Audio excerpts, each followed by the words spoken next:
In this video, I'm going to give you a tip that will make you $50,000 if you apply it. Now, first of all, I want you to hold on, because when I tell you what the tip is, you could actually just go, that's okay, whatever. But this is a reality, and it's not so much whether you know it or not, it's do you practice it? And if you practice this, it will change your life. You also need to know that rich people do this, and they do it with frequency. And I'm gonna give you an example of that in a minute. But they also, rich people use their influence to make this happen. So here's the concept you've got to understand first, is that price is an opinion. Now, the retail industry does everything they can to make prices look solid. So several years ago, the retail industry began to print labels in standard font instead of handwrite things. And we're talking, scores of years ago. But the transition was to make things look less personal and more authoritative. And so when you see prices, let's say you walk into your local hardware store, you look at a price like, this chainsaw here is $299. I've either got to pony up and give them $299 plus tax, or I don't get the chainsaw. But price is an opinion, and it is not solid. And so what happens to products that sit on store shelves for long periods of time? Now, a lot of you managers out there will know this, but there is always the new products that have to be invested in. Companies have to gamble by buying products that they hope will sell, and the entire back door of the American market is full of products that don't sell. And what you might not be aware of is that all the time these things get discounted, and heavily discounted, to get the items off the shelf so that we can get some real money makers in here. We've had this item here for 6 months. It has done nothing. We've got to actually use this space that we are paying for repeatedly to make money, not take money away from us. So if price is an opinion, here's what you have to do. Here is the tip, the $50,000 tip. Ask for a discount.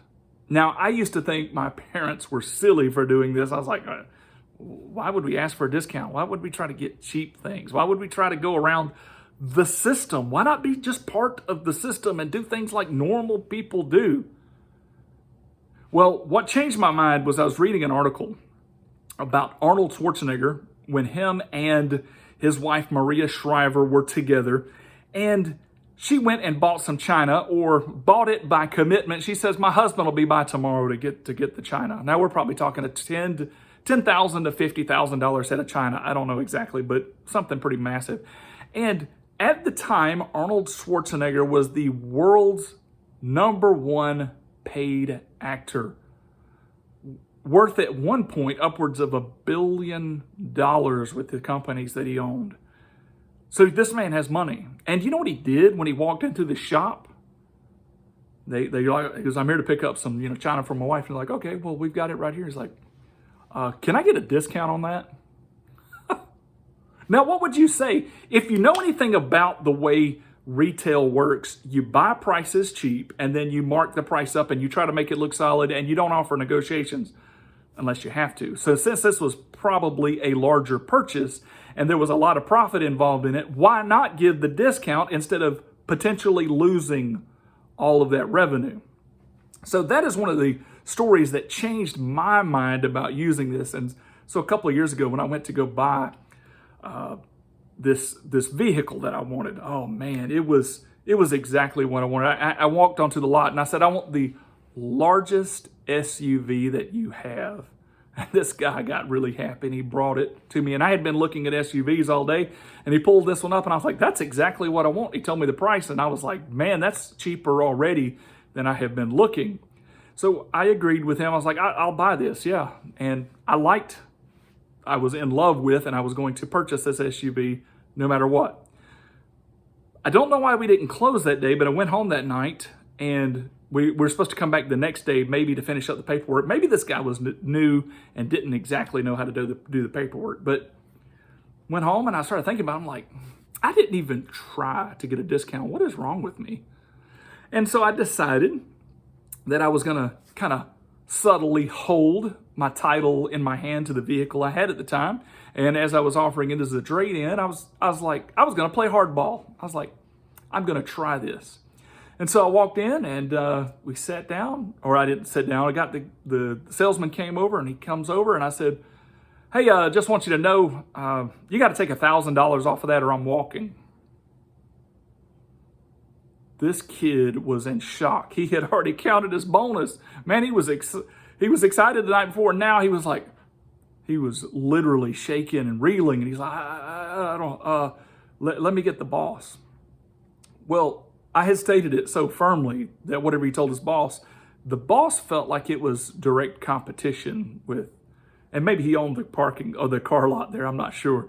So he came in and he said, let's go walk to the office. So we walked to the back of the office and he sat down and he got this really smug look on his face. And he said, I just want you to know something. I will never sell a car without making a profit on it. So he put his pride on the line. His face was on the line. He said, but we'll do that. We'll give you that discount. I was so happy about that. I was like, man, that's cool. Because I asked a question, this mouth made my account $1,000. How will you use it? You need to get in the habit of using this. You need to do it on the regular. So recently I was on a middle mini vacation with the family. When you're on mini vacation, if you're counting dollars, that is no fun.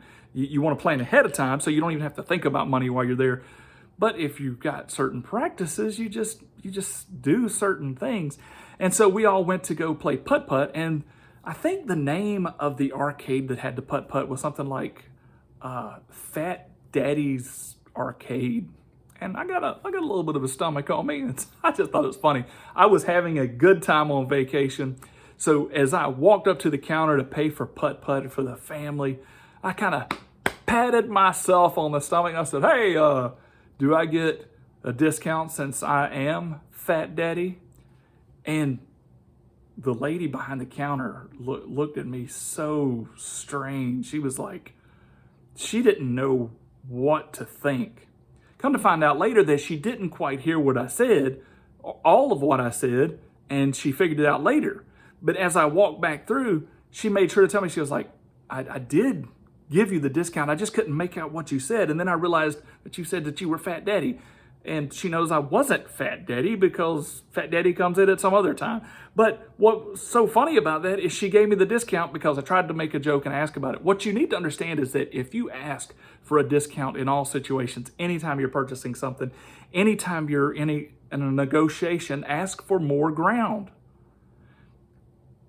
The opposition can say no, but one thing it does is it kind of gets the creative juices flowing. So let's say there's a cashier that is in a tight situation. They don't have a whole lot of money. They are a discount shopper themselves, and they know there's deals all in the store, and you didn't see them. And you walk up to the cash register and you say, "Hey, can I have a discount?" And they go, "No, I can't give you a discount." I'm like, "Could you give me your employee discount?" I'm like, "No, I can't give you my employee discount. That's silly." You'd be surprised at people that would. But I can't. But you know what? Did you see the stuff in the back? There's so much back there that they just marked down. Yeah, it was like this morning they marked it down. Like, oh, I didn't know. I just came in for a water hose, and did I miss all that over there? Yeah, there's a lot. When you get in these conversations too, people like to, oh, I found this on Facebook. Have you seen this? Have you heard about the place over there that's cheaper than such and such? When you get into those conversations, by asking for discounts, you're going to be led towards even more discounts. So now that I've given you the advice to always ask for a discount, when you ask for the discount and you actually get the discount, go home, take that money out and invest it and see if you don't get to $50,000.